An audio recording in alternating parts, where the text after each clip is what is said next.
Hello and welcome everyone, you're listening to the Crack Podcast. How are you getting on? This is the episode for, I suppose, Christmas and New Year and January. We're almost in February, my birthday. Now, this is the second time I'm doing this because this idiot talking to you just sat down to edit the hour-long episode I had recorded earlier on. The hour-long one. And I had a previous project open, which I was finished with. And I closed it. And it said, do you want to save? And I said, no. Well, I didn't close the one I was finished with. I closed the last episode. So, let's see how this goes. This won't be as organic, but I didn't have to tell you that, but there we go. That's the honest truth. That is what's going on. So, it's been a while. Have I been overly busy? No. I've been distracted. Now,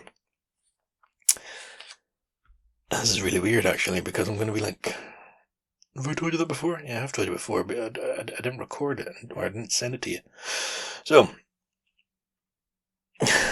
okay, starting off. Last time we left off, I believe, last November, November of last year, 2025. We had a bit of snow.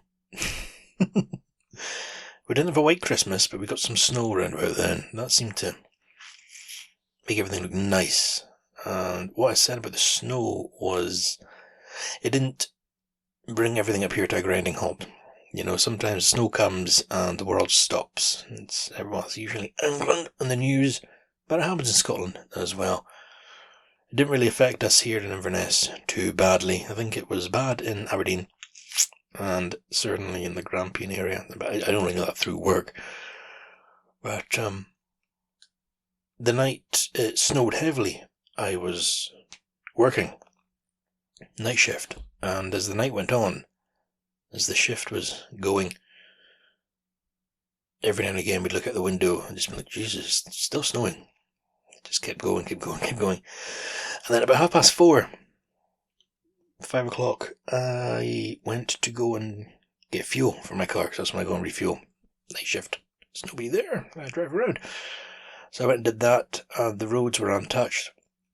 It was lovely. They were just totally white, like the top of a Christmas cake, white and flat. So I drove around for a while, just having fun, and I have no snow tyres in my car. I've never needed them the whole time I've lived in Inverness. So I was just taking it easy, high gears. Back to work, finish a shift, go home, driving home, again, untouched roads, listening to something like Living the Vida Loca.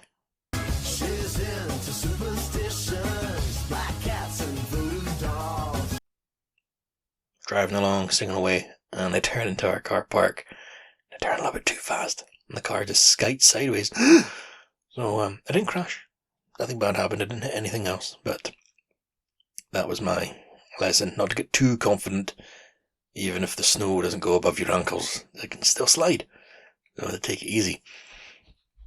And then the only other driving experience I had with the snow was I was at a friend's house. Ewan, probably listening to this. Hello, Ewan. He lives away out in the countryside compared to me living in town. But no, he doesn't live in Inverness. Lives about an hour away from me anyway. And I gone to his, seen my other friends, we played cards, won a little bit of money, and I bought off of him, by the way, yes, because I said I would.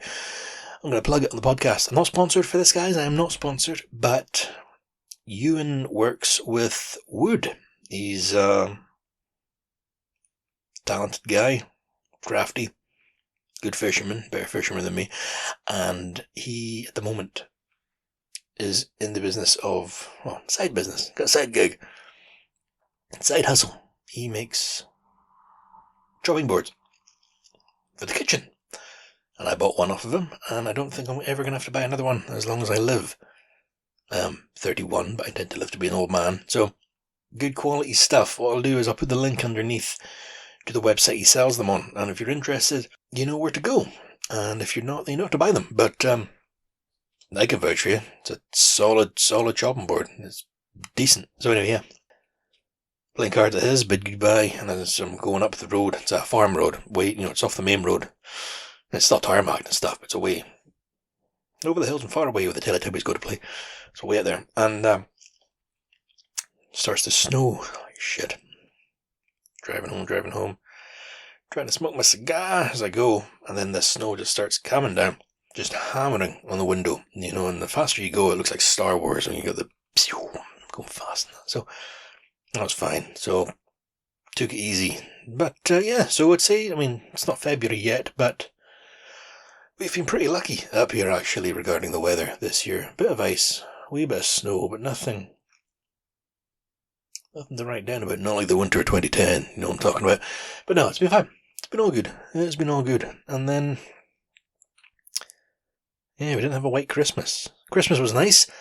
For myself and Charlotte anyway. It was a lovely, peaceful, just me, her, and the wee chihuahua.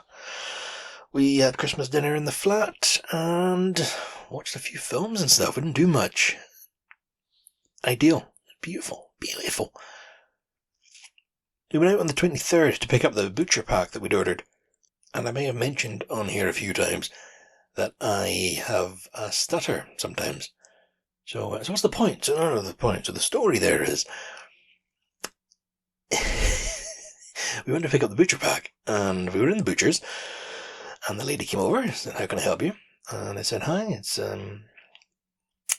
order for Lewis. I'm here to pick up a picnic." I was not there to pick up a picnic, or to pick up a penguin, but Charlotte started to laugh, and the lady laughed at me, and I wanted the floor to open to swallow me up. Now, the reason I said picnic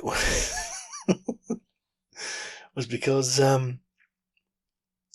sometimes when the stutter comes, I'll start the sentence and then I'll try to think of an example. I had an example earlier. What the fuck was I said?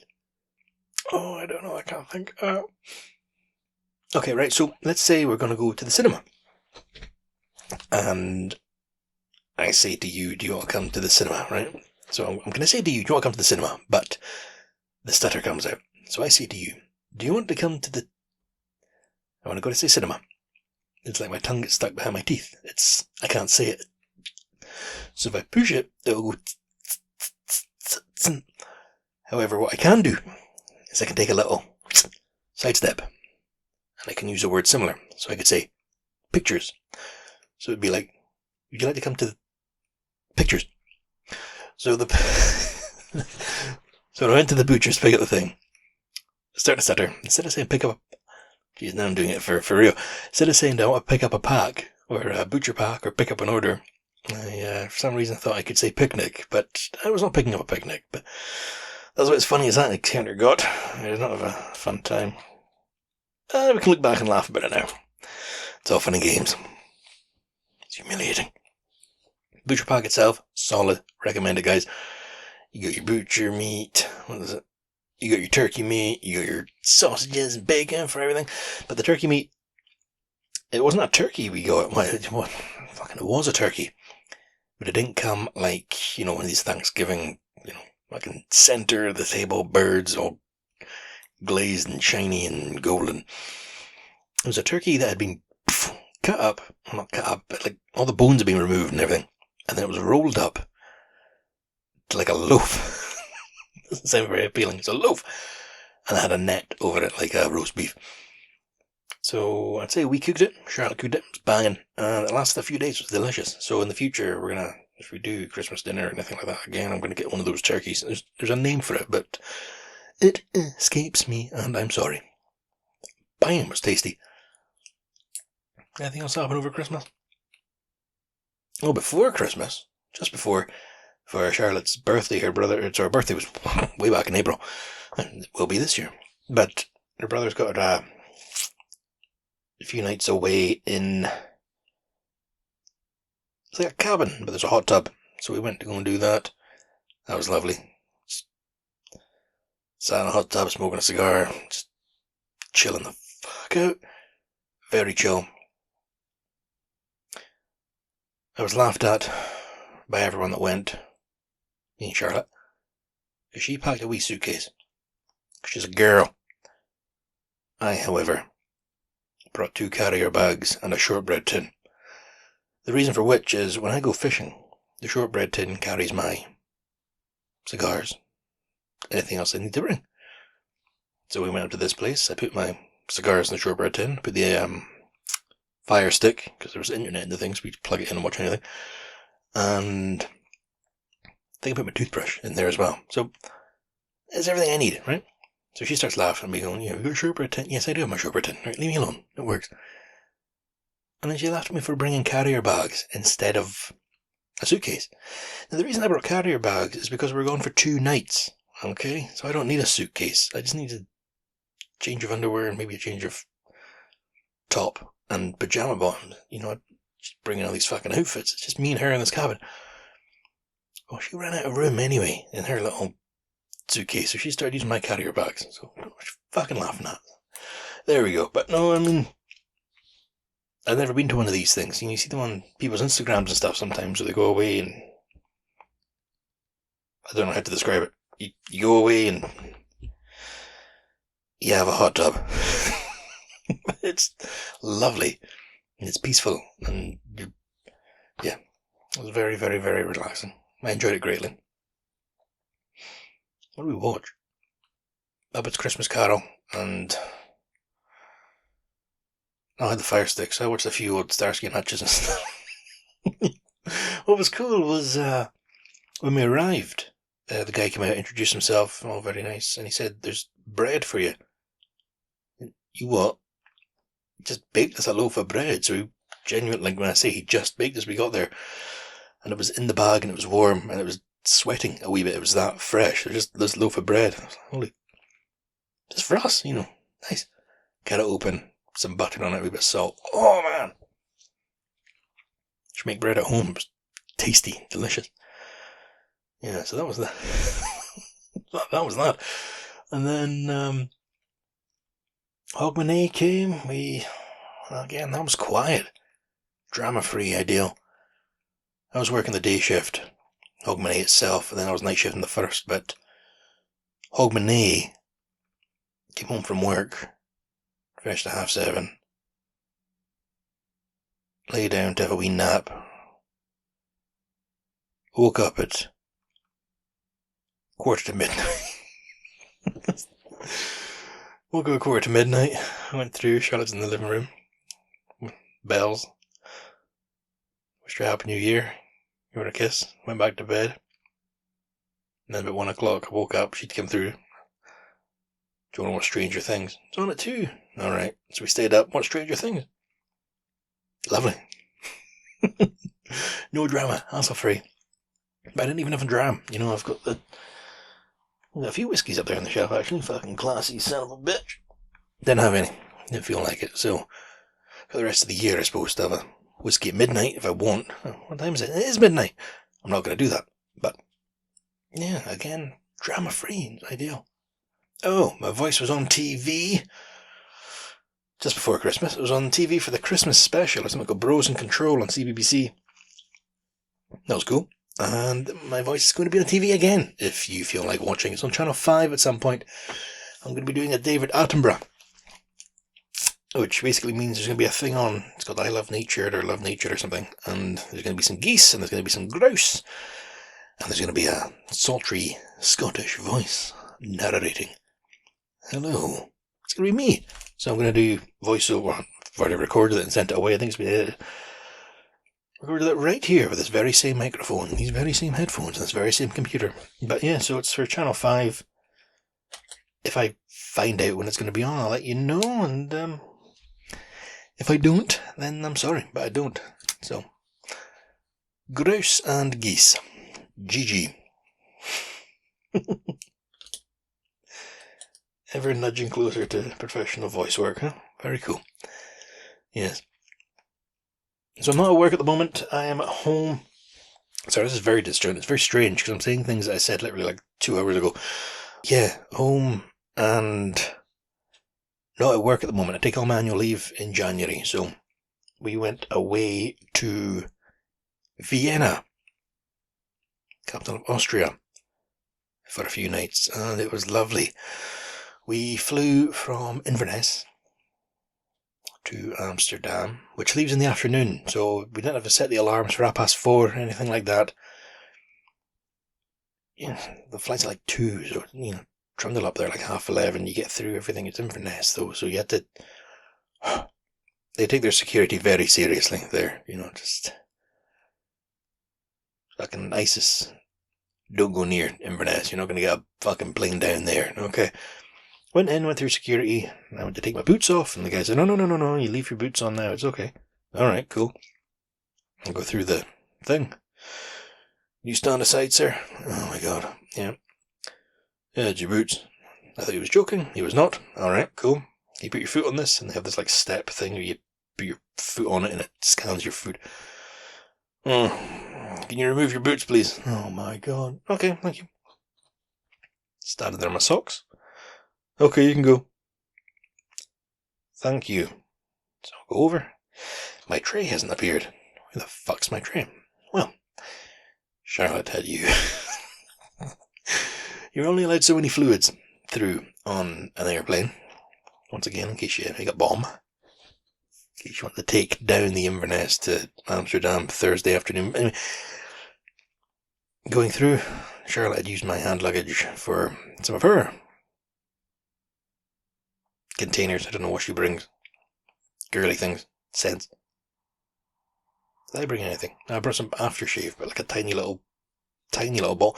Anyway, it flagged up, so they had to go and search all my stuff. That was fine. Got through eventually. Hassle free. Just sitting there. Plane lands. Comes right up to the window. And then, we're in Zone E or something. So, Zone A come board. Sit there and watch them all. Zone B. C. D. And everyone else. Well, that'll be us. Okay. So we finally get on. Plane's not even half full. Genuinely, they could have just told everyone to go, but you gotta make the folk at the front feel special. Okay.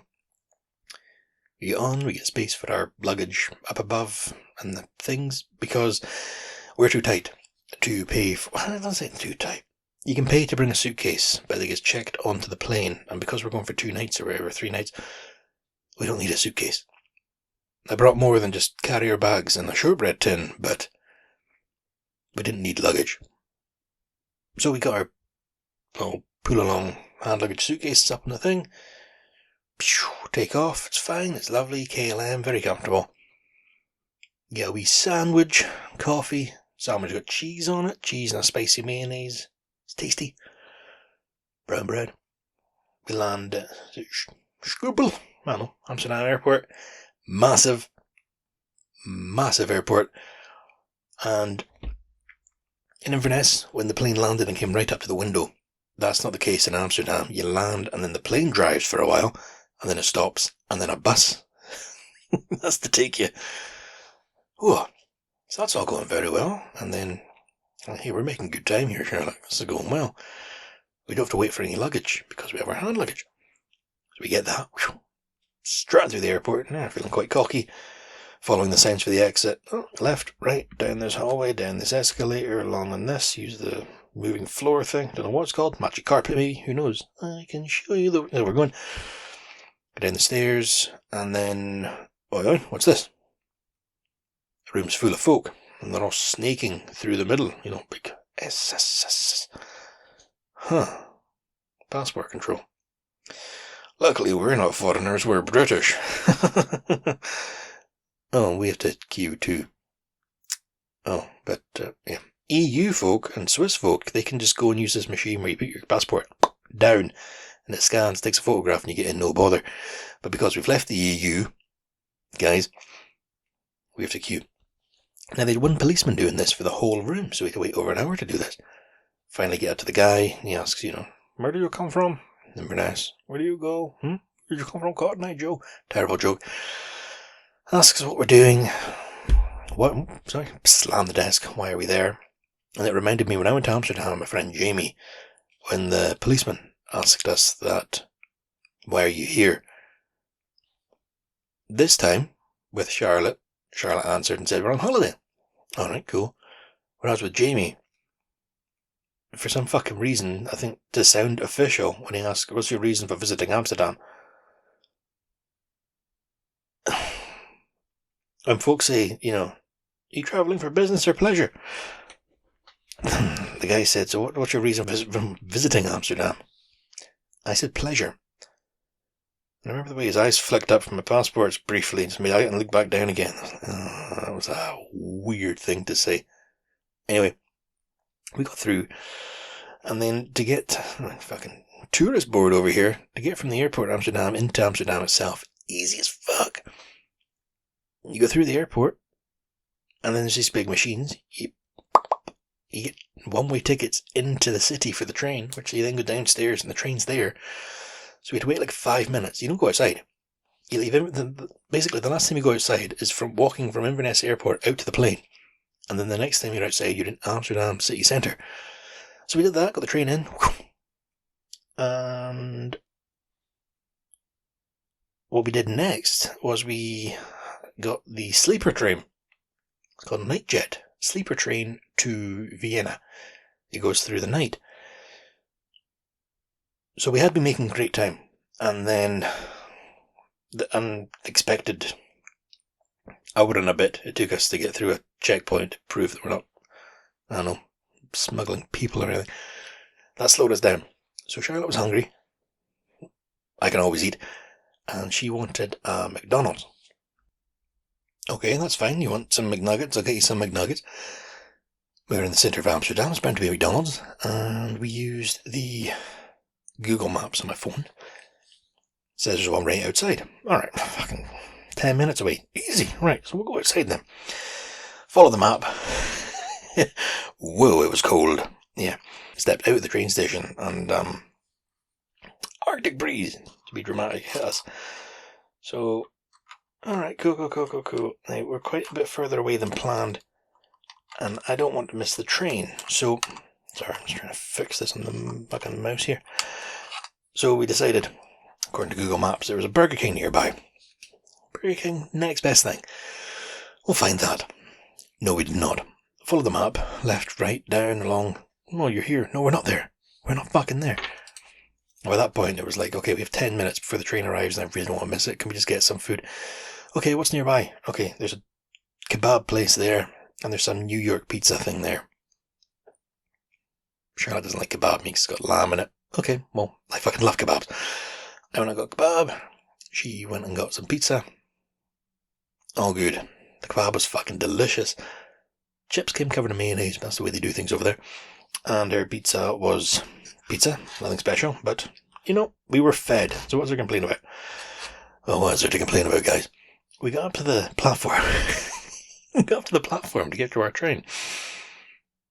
And when we were up there, we could see Burger King, because it was right across the way anyway. Okay, frustrating, cool. And our train was delayed 45 minutes. So we could have quite easily made it to McDonald's and back.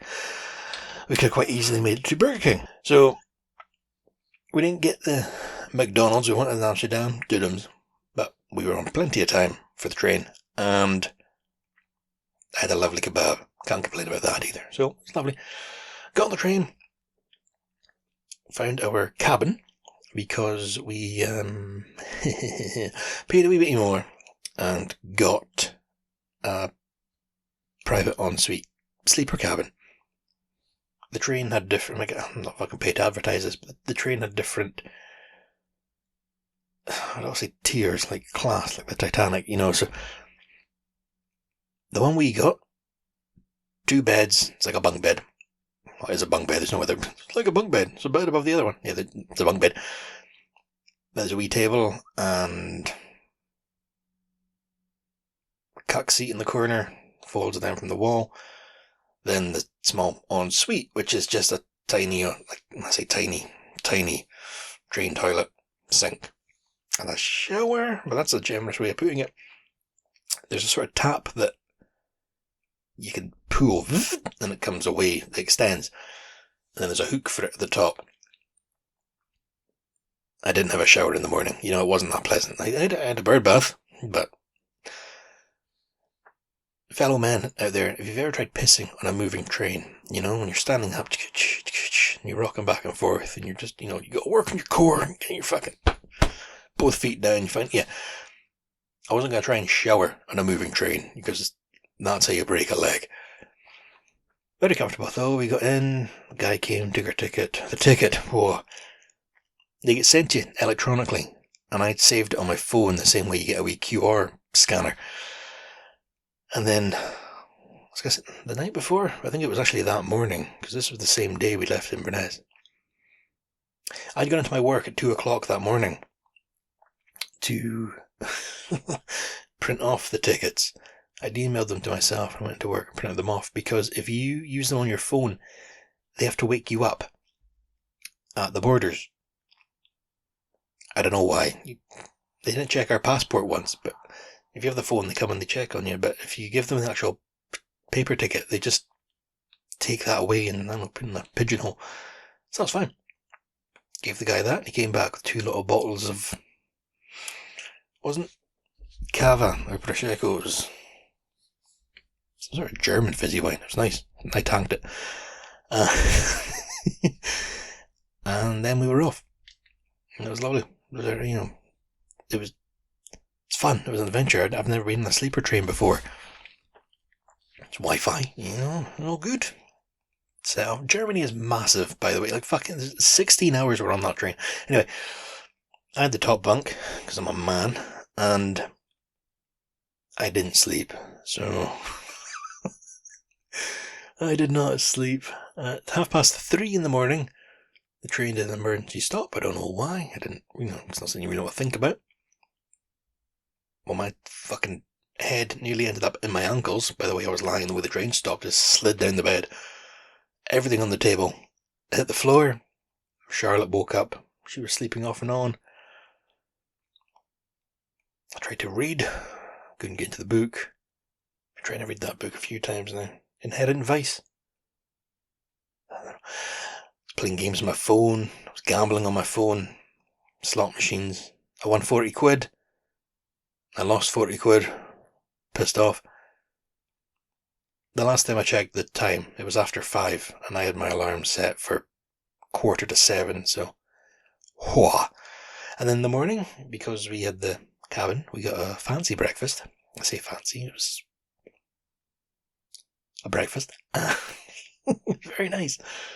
Coffee, then your classic European, the cheese slices, salami, bread. I think there might have been a croissant, butter, no, muesli, yogurt. It was nice. And we were in Vienna. That was, the theory is you go to sleep and you wake up there. If I'd slept, that would have worked. However, we just arrived in Vienna. And it was nice. Got off the train. Like I said, I gave myself a wee bird bath, cleaned the intimate areas, so I wasn't feeling glucky or that. It wasn't gross. And because we're in the cabin, we could change clothes. So it was fresh. And now, if you're in Edinburgh, Waverley Station is in Edinburgh, right in the centre. If you're in Amsterdam, Amsterdam Central, right in the centre of Amsterdam. Vienna train station is not right in Vienna. It's about a 40-minute walk. So we walked.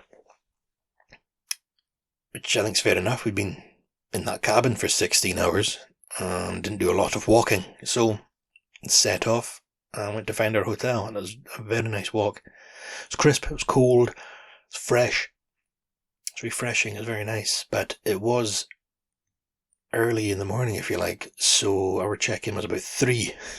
Fuck. So we pulled our wee suitcases along, trundle. Icy, say it was nice as well, but it was. We found the hotel. Now, I booked it through a link. Who was it? It was from hotels.com, but I'm with the Bank of Scotland.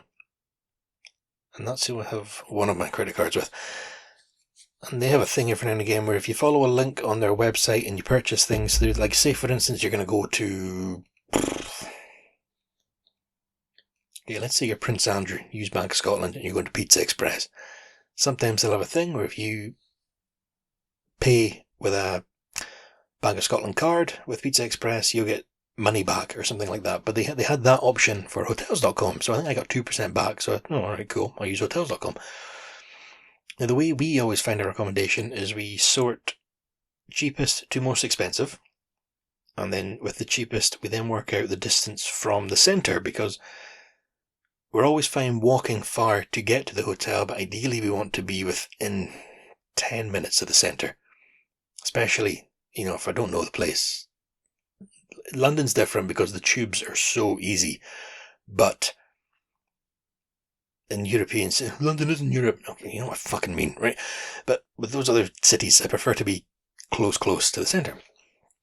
So we're on Hotels.com, sorting fucking cheapest to most expensive, and find one very reasonably priced called, got the pen here, that's right, I took the pen from the room. KKK. No, it's not KKK. KKE. It was like the Kaiser Catherine something. Kaiser Catherine Elizabeth? Guys. Oh, right in the centre of Vienna. Okay, now, it's probably the fanciest hotel I've ever been in my life. We walked in there, and I was like this. Oh, shit, this can't be it. It was. I don't know if we got it cheap because it was January, but this is a fancy hotel. It's like chandeliers, and there's the lamps on the walls would at one point been candles, but there was ones like fixed to the side of the wall. Does that make sense? Like, I'm looking around this room that I'm in as if I have one. I don't know. But at one point there would have been candles, but now they're little electric lights, but there's like fancy chairs. Fancy chairs. It's just a really classy place. And walked in there, there's a big sign saying these various folk have stayed in this hotel. And one of the names is, Wolfgang Amadeus Mozart. What the fuck? My cynicism, I did say to Charlotte, do you think he's like the Bonnie Prince Charlie equivalent? In Inverness and the surrounding areas, you find a lot of places that Bonnie Prince Charlie apparently visited and stayed in. And I think, realistically, if he stayed in all these places, he'd have had no time to go and fucking lose a battle. So I don't know if Mozart in Vienna, he was here and here and here, but he might have been, because he lived there, he's from there, chances are. But, yeah, I wasn't going to argue with them. Well, their list of famous guests, I did point out to Charlotte. I'm not seeing anything about German history between 1939 and 1945. There's just a big gap. Everyone was on vacation. Anyway, went over, couldn't check in early, but the guy took our bags, so we went out and wandered around. And fucking beautiful city Vienna was. Like, it was lovely, clean, and it was just so, what a vibe. I don't know, like it was a nice place. And I think the cold, crisp air had something to help with it. It was lovely. I'm trying to, man, I should have wrote down what we did, because I can't remember what we did in what order, but I remember that first day, went to a wee bistro where we had schnitzel. Charlotte got the chicken one, and I got the mixed one because I'm a greedy bastard, but also she didn't want the mixed one because it had veal on it. So I had chicken, pork, and veal, and the veal was fucking delicious, but quite a heavy meal, schnitzel. A lot of breadcrumbs. The thing I enjoyed about it was I ordered a beer, and because I was in Vienna, I wasn't going to, your tenants, no. I got a local beer, but much like in Bruges a few years ago, they come in their own glass, and you get this big, massive stein.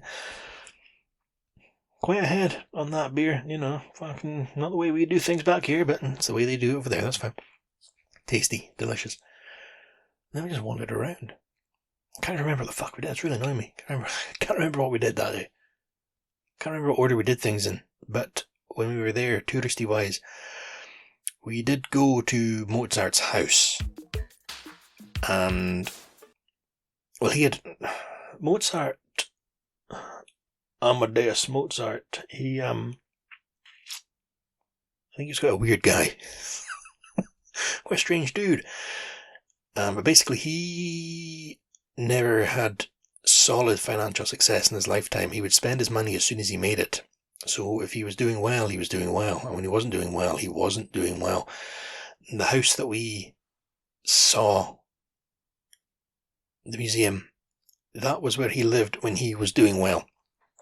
So he did live there. You know, it was definitely his house at one point, but it wasn't like he was born, lived, and died here. That was that was where he lived for, I think, like 10 years. It was just a period of thriving. But it certainly wasn't his house. Somebody moved in after, and fucking, I think at one point the Nazis were in there. It was a flat in Vienna, but it was a fucking fascinating, excellent museum. You had your audio guide. You went around the different floors. When I say a flat, it's still massive, but you went around and yeah, I mean, if you want to learn about Mozart, Google the guy. Just a strange dude, strange guy,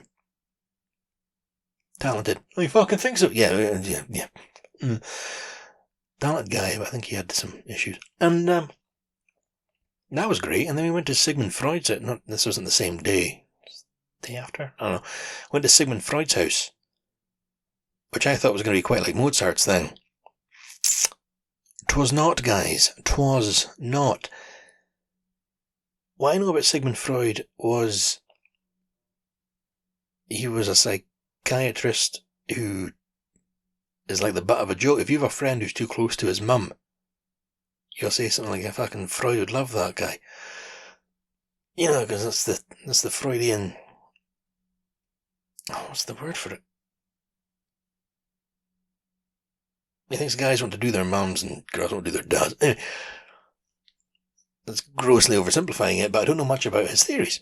That's fine. So, I was hoping to learn a little bit about what he, as a scientist, thought. No. See, Freud, he was Jewish.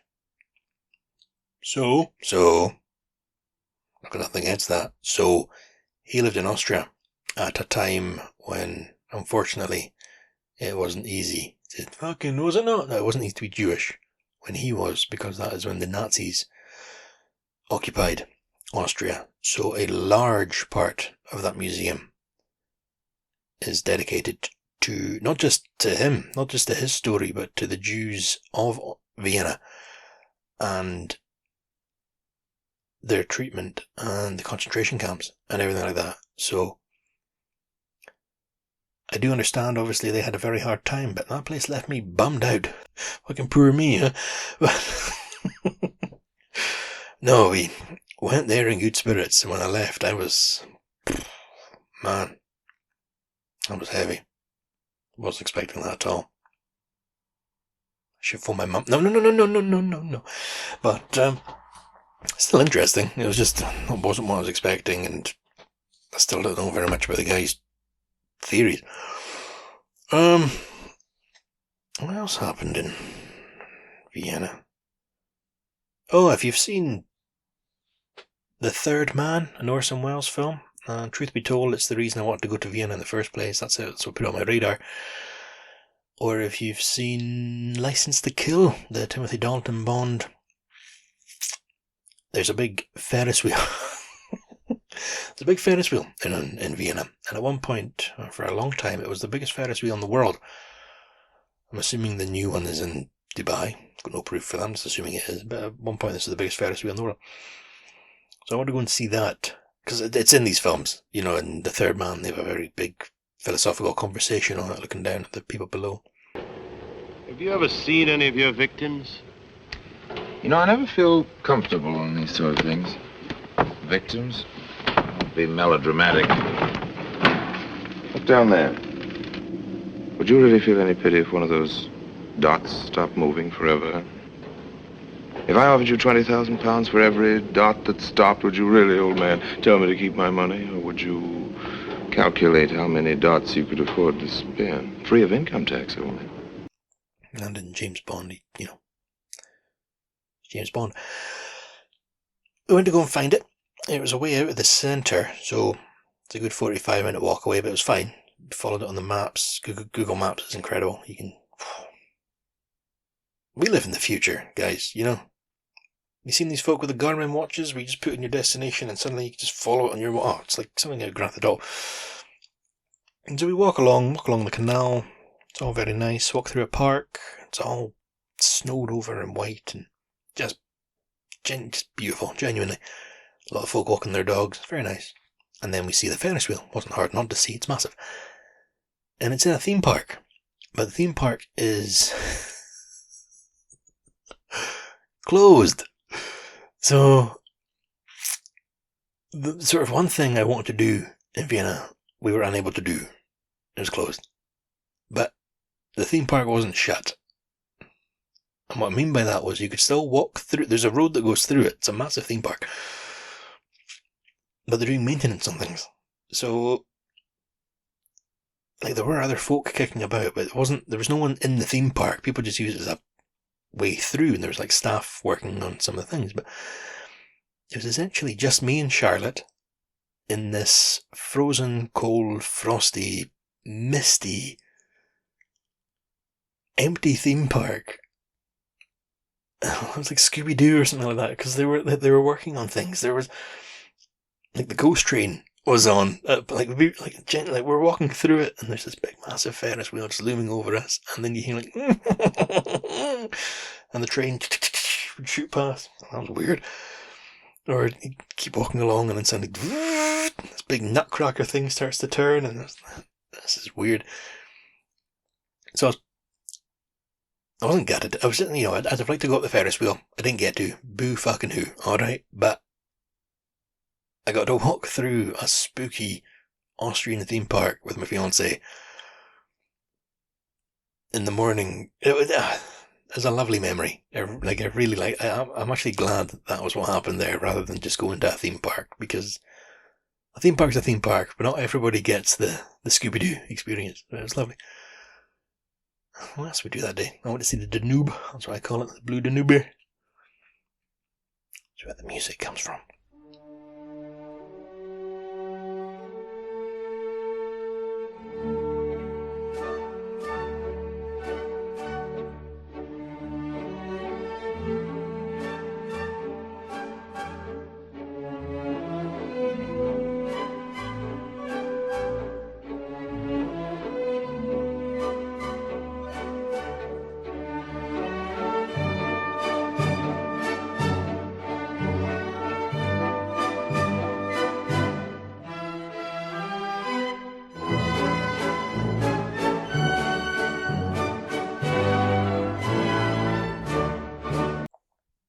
The hell else happened in Austria?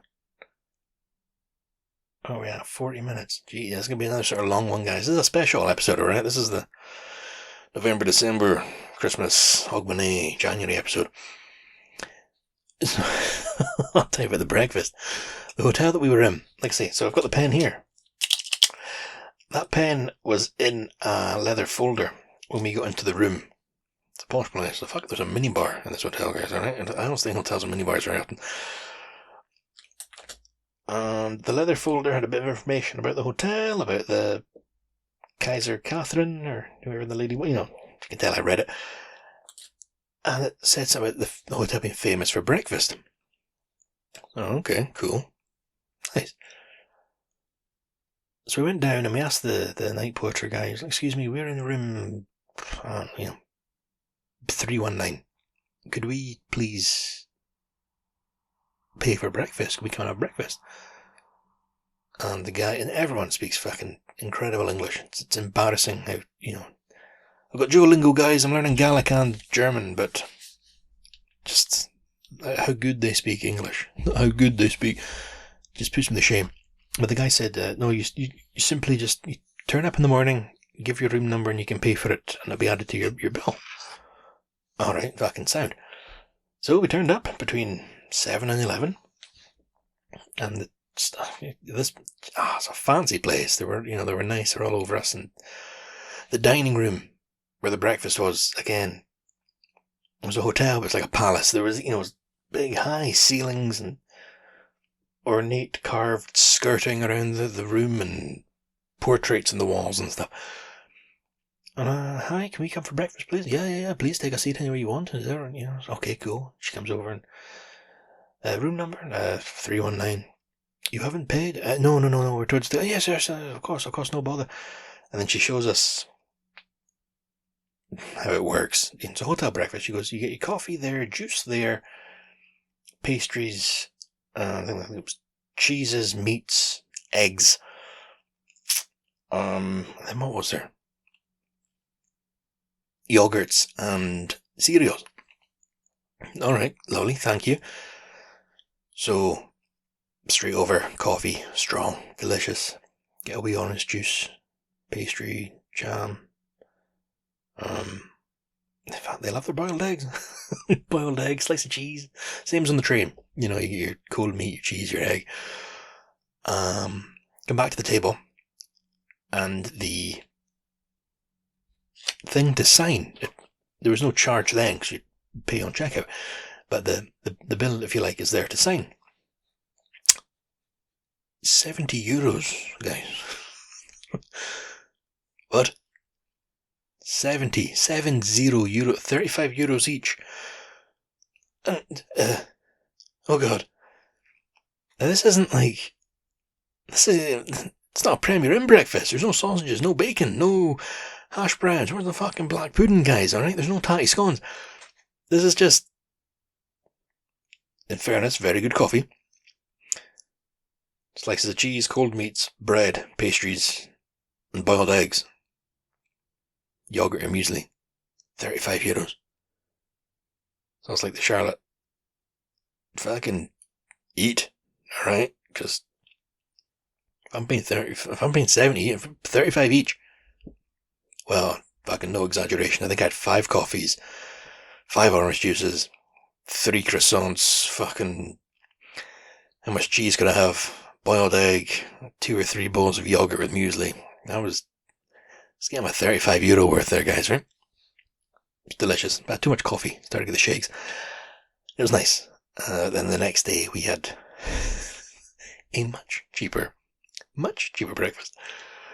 And I think dinner that night was... What was it called? It was called like... It's not got a very unique... It was called like Ribs in Vienna or something, but... We went out, wandered around, a lot of walking when we were away, a lot of walking, and got back to the room, and Charlotte was tired. I mean, I was tired too, Charlotte was tired. She didn't want to walk far for dinner. Oh, yeah, it's fine, right in the centre, we'll find something, let's just not go to, like, the Hard Rock Cafe, or I'm not too fond of the health one, but let's not do something like that, let's try and find something Austrian, I don't know. And I went to Google Maps, and what you can do is you can go from where you are. I'm not sponsored by the Google Maps, but it's on the phone. You go to it and you hit like from my location restaurants. Honestly, 10 minutes away there's a place called like Ribs of Vienna. Do you want ribs? Yeah, banging, right? So we followed it there. We're getting closer, and there's no sign of any restaurant at all. Okay, and then there's a sandwich board with very faded photographs of ribs on it. This thing's kind of shit. Look around, I still can't see the place, and there's genuinely there's like a handwritten like Ribs of Vienna with like an arrow pointing down an alleyway. See, I think this is where Batman's parents got killed. But this guy loves ribs. So I wander down, like, Charlotte, there's a door down here. She comes over, and oh yeah, so there is. And there's stairs that go down around the corner. Should we go down? Go and check. Go down the stairs. There's no sign, just a door at the end of this thing. This is kind of weird, you know? Go inside. Nobody's there. It's like a stone cellar thing. I don't know if this is somebody's like storage space for a pub. And then we can hear conversation and cheer. You know, we can hear electricity. We can hear people. Go down, look down the stairs. There's another set of stairs that goes way down. So it's supposed to be way below the city. And it's this... I think it might have been like a beer hall at some point. But there's like... The way the tables are set up, it's long. And this is... It's totally underground. It's a hipster. But it's like this underground restaurant. And it's from... The place has been in use since like 1519 or something like that. Like fucking that old. That's how long they've been using this underground thing.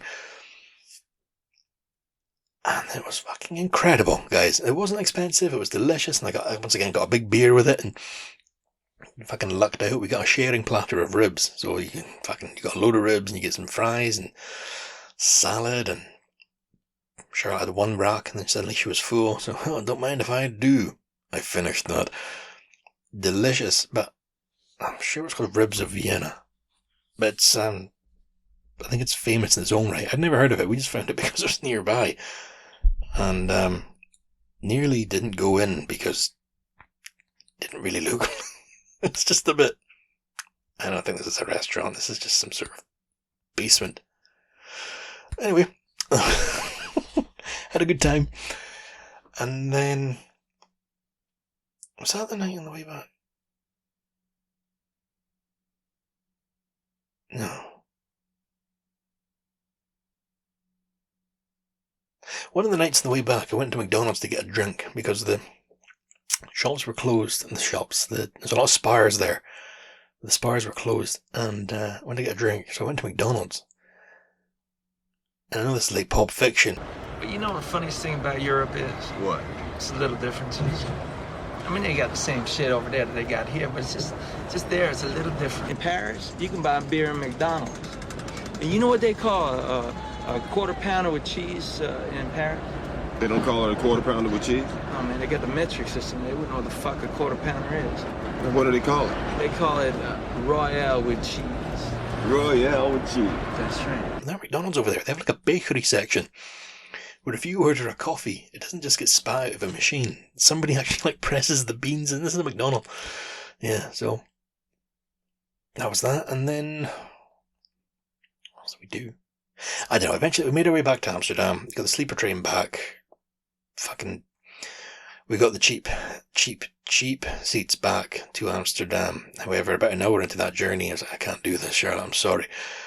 The seats don't recline. The lights don't turn down. You're sitting crammed in with strangers. You have to be quiet. Like, you have to be silent. And we brought snacks. I brought packets of crisps to eat, so we had to be quiet. So I went and found the lady and I asked, is there any chance, can we upgrade to, I didn't even ask for a private cabin anyway. I just wanted one of the ones with the bed, the dorms. And yeah, sure, cool. And she went away and found one. She said, it would just be you two. Oh, excellent. So we didn't pay for a private one, but it was just me and Charlotte in the one room. And I ate those crisps, guys. I ate those crisps as loud as I wanted. We got back into Amsterdam in the morning. I slept a wee bit better on this one, but I don't know if Charlotte did. I know she didn't. And the stark contrast of Vienna to Amsterdam was upsetting. Where Vienna is a clean, peaceful, different city. It's got its own vibe. But coming out of the station, what didn't help was Vienna, every now and again we got these little romantic sort of dustings of snow. If you can imagine, like, icing sugar gently coming down, like being in a snow globe. While Amsterdam, we got the train station, and there was spew right across the pavement where we walked out, beside an empty tub of butter with, well, almost empty. I could still see where somebody's fingers had been hawking it out of there. So I'm going to assume the spew was related to the butter. Maybe not, but I'd like to think some lucky dog or cat came along later and jackpot. Smell of cannabis hit us, the spew, the litter, and the frantic, a very different city, just the franticness, fucking trams and bikes and, oh Jesus. But we made our way to the hotel. We got in and we got to check in early just because it was ready. You didn't have to, there was no like additional fucking, this guy's obsessed with money. I am obsessed with money. It's not easy. We didn't have to pay to check in early. We just got to check in early. We went up to the room and Charlotte hadn't slept properly. I mean, I hadn't slept properly, but I can handle it differently. And she's asking me, are you wanting to do anything in Amsterdam? Well, I mean, I'm in Amsterdam. I'm going to get a whore.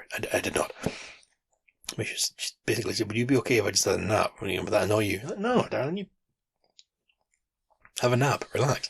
Fucking go nuts. I'll go out. Okay, cool. So she had a nap, and I had clocked as we arrived at the hotel, right across the road, a coffee shop. So, well, when in Rome, when in Amsterdam. So I'm straight across to this coffee shop. Spoke to the guy, called me Chief. Alright. What can I get you? Well, I'll take a fucking joint. So I got what is that? Sativa? Indica? What's the one? I think it was Indica. He asked if I was going to smoke it in there. I said, yeah, yes, please. So in that case, you've got to buy a drink. It can be a cola, it can be a coffee. Just we have to serve you a drink. Oh, right, yeah, fucking like a coffee, please. Give me a strong wee black coffee. It's lovely.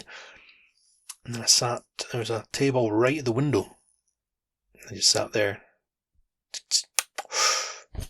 smoked away, relaxed, just eased. It's like being in a warm bath. It was just after travelling and all the discomfort of the train, I was just relaxed. Inhale, exhale, slow. Nice music in the background. You could hear folk chattering away in the back. Very relaxed. Sipping on my coffee, enjoying it. And, I don't know. I'm getting old. I'm getting soft. I don't know what it is. This lady walked past. I was just watching out the window. I was just, people cycling past, people walking past. It was a weekday. It was a weekday morning. Quite early, I'd say. 11. I don't know. It wasn't noon. This lady walks past with her kid. She's holding this wee girl's hand, this wee 7-year-old, 8-year-old girl. And I'm exhaling just as they walk past, and I have eye contact with the girl. And it didn't sit right with me. I don't know what happened. I was like, I don't like that. She's younger than my nieces, so I put it out and finished my coffee. Why did that girl have to walk past? I was having a good time, but I don't know, it didn't sit right with me. Eye contact with a kid, and I know it's not crack, but I don't know, drugs. I don't know. So I put it out. I went and bought a brownie, and I went for a walk around Amsterdam in the rain. It was sounds dure as shit, but it was very peaceful. Very nice. What did I do? I went to the few shops, wandered around, went into the middle of it. I've been before. I've been with Charlotte and I've been with friend, Jamie, and both times, very different experiences, but it was fine. And then the reason we were back in Amsterdam was because we were flying home the next morning. It was more of a stop. We weren't there to take in the city. Our holiday was Vienna. Amsterdam was a stopover. Got a kebab for dinner that night again, and yeah. Back to the room. Next morning, got up and showered, train back to the airport. Fucking threw everything with security. Massive, giant airport. Loud lights. And we're sitting at the gate. And Charlotte goes, "There's my boss." I look up and there's a man that I've seen before. I don't know him. Charlotte knows him. It's her boss. Oh, do you remember I said I bought that brownie, guys? I'd eaten most of it before we'd left, and I thought it would kick in on the plane a good while later. I thought I'd have to digest. I didn't know. Fucking no. That shit kicked in as soon as I was on the fucking train. So I was, by this point when Charlotte saw her boss, I was gripping onto my legs, like willing myself not to fall off Earth. It hit me hard, and an airport is not somewhere to be when you're not quite yourself. So, Charlotte's asking me things, and I'm like grunting answers at her, and I try not to freak out. And, "You want some more?" Yeah. She didn't know I'd taken it. It's my prick. So when she goes, "There's my boss." No. It's quite nice having to see someone that you know, and then say, "Oh, yeah." Anyway, nothing bad happened. We got home. All was fine. Back home now. Got a wee sandwich on the way home. KLM. Bam. Use you again. That was nice, guys. And then we've been home and I'm back to reality. I've got to clean the roof of our bathroom because we have black mould, and I've got to organise things and get things clean. What have I got here? Amazon came round earlier. Well, the Amazon guy, Mr. Jeff Bezos himself. I've got special mask for the mould because I'm going to actually use chemicals on it. And, no, fuck it. Can't be doing with it. I've got new glasses ordered. What's today? It's actually Sunday now because it has passed midnight, so hopefully I'll get a phone call today saying that they're ready to pick up. But I went into town to get my eyes tested.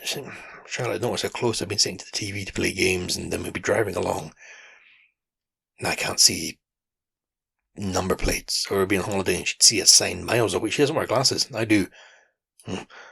She can read it, and I was like, shit, my eyes are really bad. So I went and got the test. I went and got them tested. The optician, she was very nice, but I had to be very careful the way I spoke around her because, right, you don't know if you remember me saying I have a stutter. So did the optician. Now, I didn't want her to think I was taking the piss, so if she said something and had a bit of a stammer, I would then be, okay, breathe in. Focus, because I didn't want her to think I was taking the piss. It's not funny. It was a legitimate, oh man, be respectful. But basically, one of my eyes is shaped funny. It's got like a stigmatism or something. She said it was like a rugby ball. Great, cool. And my vision has deteriorated quite a bit. Lovely, cool. That's why I get splitting headaches. Could be. Cool, lovely, nice. So I ordered new glasses, and then as the girl was processing the order, she goes, would you like to, for £80,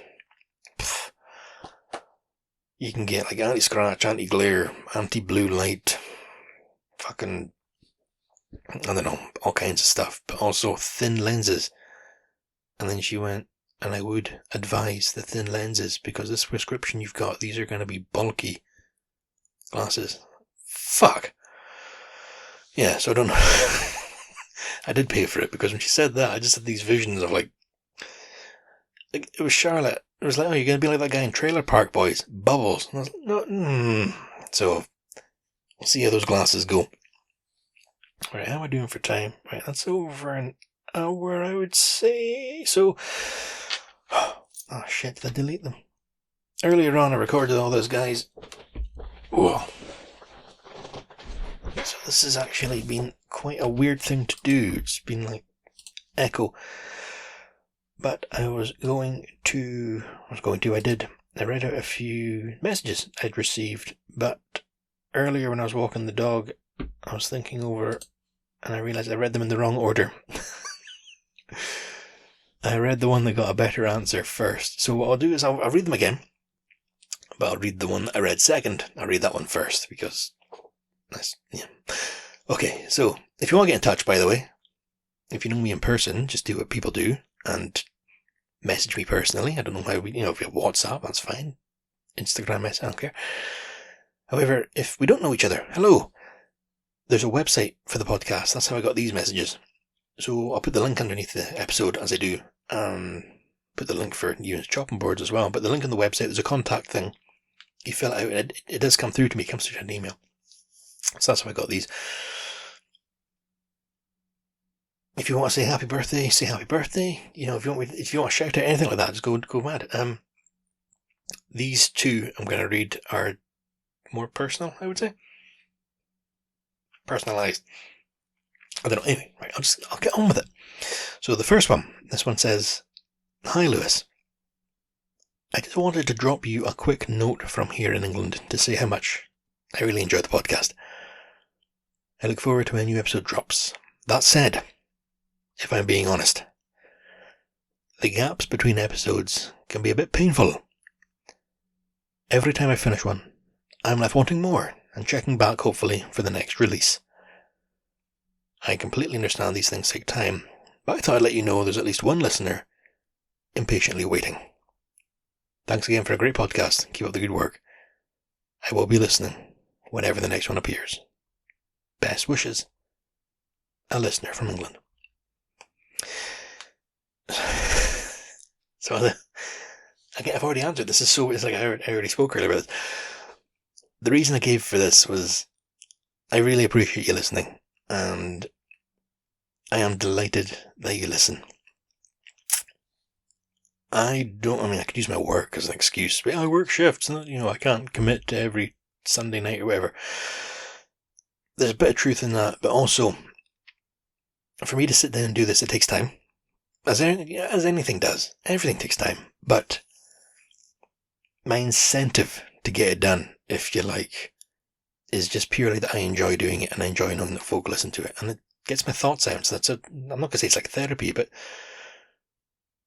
it's a process. I just, I get things out there. Sometimes I'll get very personal, very intense. Sometimes I'll be very lighthearted and silly. But I just do it because I enjoy doing it. And I don't have any kind of set rota to it. Maybe if I did, it'd be better. Maybe after 5 years, I'd be a bit further along than I am now. Also, one of the things I said earlier, and I know it sounds cheeky, or I don't have any advertising on here. I don't do this for money, obviously, but I don't have any money coming in through this. I have no financial incentive to do it. Now, what I mean by that, the point is, a lot of the podcasts I listen to have set release dates. For instance, it'll be, every second Wednesday or weekly, or, but these ones have sponsors, and I can only assume when you get sponsors, you have some sort of agreement that you are going to release to a schedule, to a rota. I don't have that. Now, if I did, I'm not saying pay me for it, but if I did, that would change things. If you see what I mean. But because I don't, if I happen to have spare time on my day off, I'll sit down and do it. Because these things, fucking woe is me. I have to record it and then I have to edit it. And I know it's not a spectacular edit job I do, but it takes me just as long as recording it to edit it. I have to listen back to it and go through it. And so it does take time. But there's a lot going on. Everyone's busy. So I do understand, I don't say I understand your frustration. I'm delighted that you listen, and I am sorry I don't commit to a release schedule.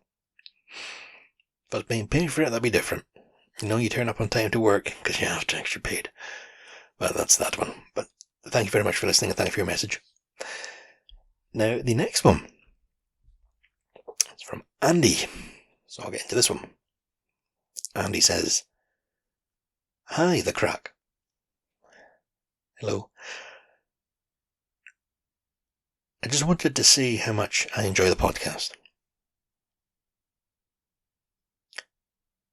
I've been listening for a while now, and it's honestly become one of my favourites. I love the honesty and the way you cover topics without taking yourself too seriously. I'm at a bit of a crossroads at the moment and thought I'd reach out. I'm torn between putting down roots and buying a property, or leaning into a bit more freedom and travelling instead. I know there's no one-size-fits-all answer, but I really value your perspectives and how you talk through real-life decisions. If this is something you've ever covered before, or might in the future, I'd love to hear your thoughts, or be pointed in the right direction. Thanks again for all the work you do, and for keeping me company on walks, commutes, and quiet evenings. All the best, Andy." So, thank you, Andy. Yeah, I forgot you didn't. I spoke about this earlier. So basically, what this came down to earlier on was I said, where I am in life at the moment with Charlotte, we're engaged, we're looking for a house. We've been looking for a house for a while, and I'd set my standards too high on the perfect house. Now, on my Christmas night out for work, as people, as they do, filtered off as they go home and went to their pubs and things, ended up with just me and a friend, a co-worker, but a friend, just myself and him, in one of the pubs. And we just sat, chat away, got pushed. And he was saying to me, and it's changed my perspective on a lot of things, but obviously with finding a house.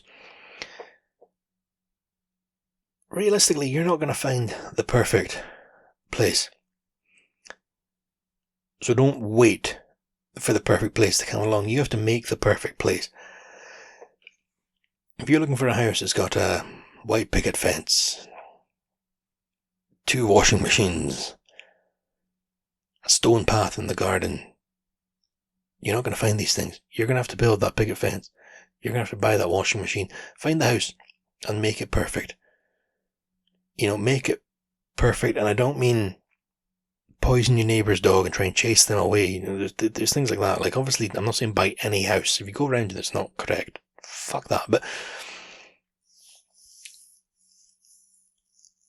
the perfect house doesn't exist. I know that's not what you asked me about. It was, I want to buy a perfect house. And what you're saying was you're torn between buying a property, you're leaning into freedom and travelling. My take on this was, I don't know your circumstances. I don't know how old you are. And I don't know what you do for work, or maybe you're married. I don't know if you have a partner or any kids. So, one of my cousins just turned 18 recently, and I was round, dropping off a card and whatnot. I'm 31. I'll be 32 next week. But I still feel 18. And I don't mean I feel 18 in the sense that I want to go out and party. I feel the same as I did at that age. And what happens every day, certainly as you age, I mean, I'm not old by any means, but I'm older than 18, doors start to close. And that's, I don't mean that in a bad way.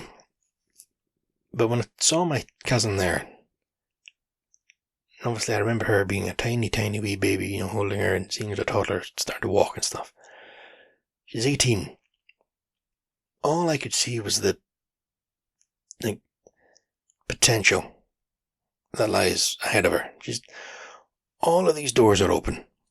Imagine if her, you go towards the light. Imagine if your life is a big hallway and there's doors on both sides. All these doors are open to her. Some of them are closed, but most of them are open. And as you get older, these doors start closing more. You fall in love. Some of them close. That's not a bad thing. That's a result of circumstances. You have a kid. Way more of them close. You buy a house. Doors are closing. Now, other doors are opening. Doors you couldn't even see. But it's a different thing. So, I don't know how much money you've got either, man. If you're torn between buying a property and travelling, if you have the means to travel, if you have the money, if you have the time, if you're able, I would take the opportunity while you can. I don't mean that in a threat, I just mean while those doors are still open, get out there and see what you can. You'll grow as a person. I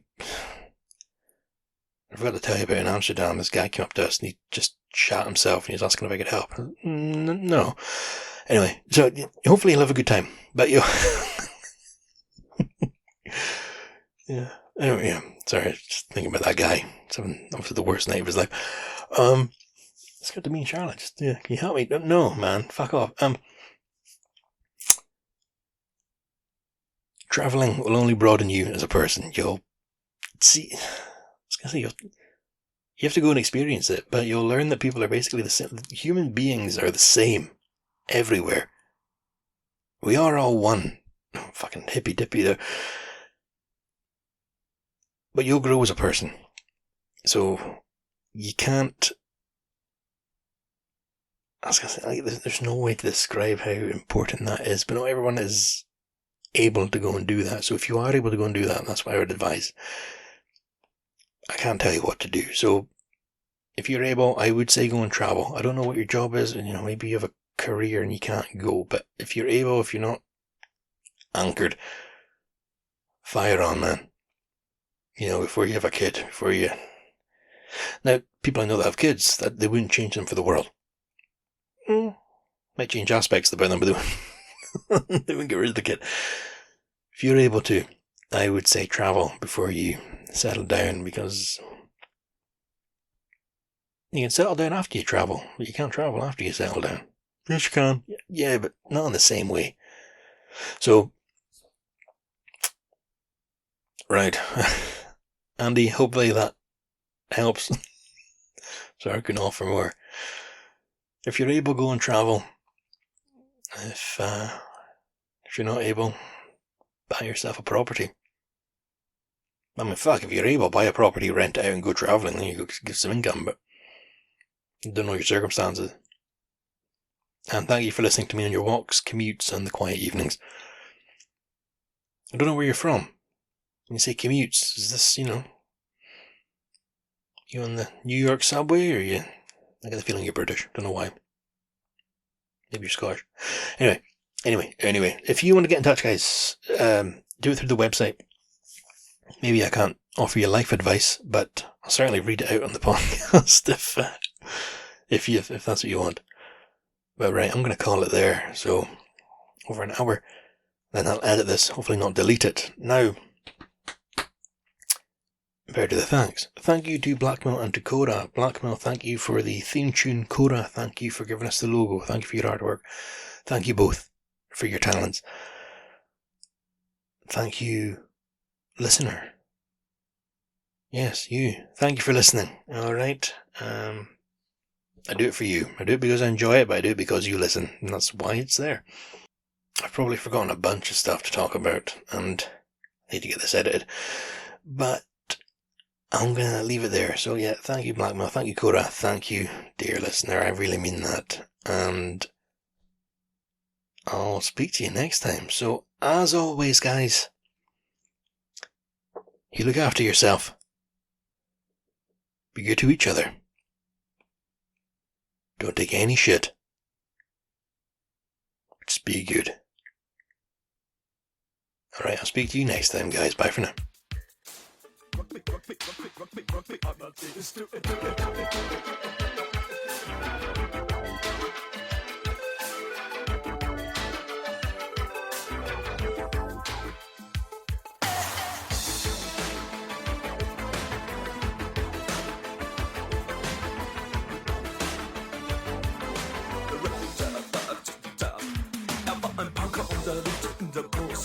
Es war in Wien, war Vienna, wo alles tat. Hatte Schulden der Natur, doch ihn liebten alle Frauen. Und jede rief, na kann man Rock me Amadeus. War Superstar, war populär, war so exaltiert, because hatte Flair. War ein Virtuose, war ein Rockidol.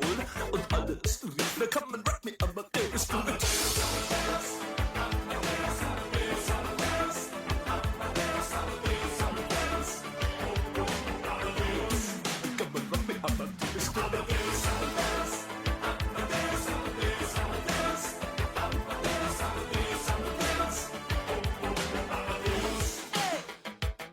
Es war 1780 und es war in Wien. No Plastic Money anymore, die Banken gegen ihn. Woher die Schulden kamen, war wohl jedermann bekannt. Er war ein Mann der Frauen, Frauen liebten seinen Punk. Er war ein Superstar, er war so populär, er war zu exaltiert, genau das war sein Flair. Er war ein Virtuose, war ein Rockidol.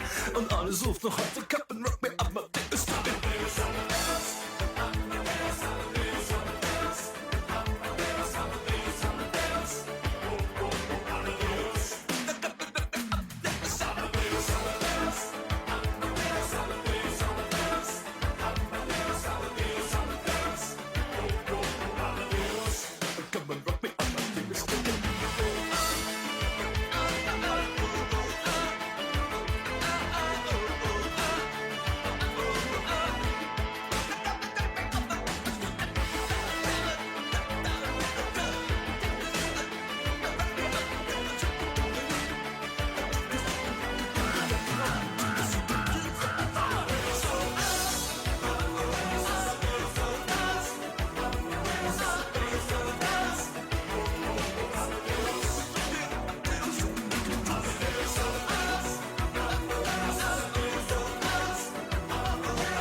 Lego, Lego.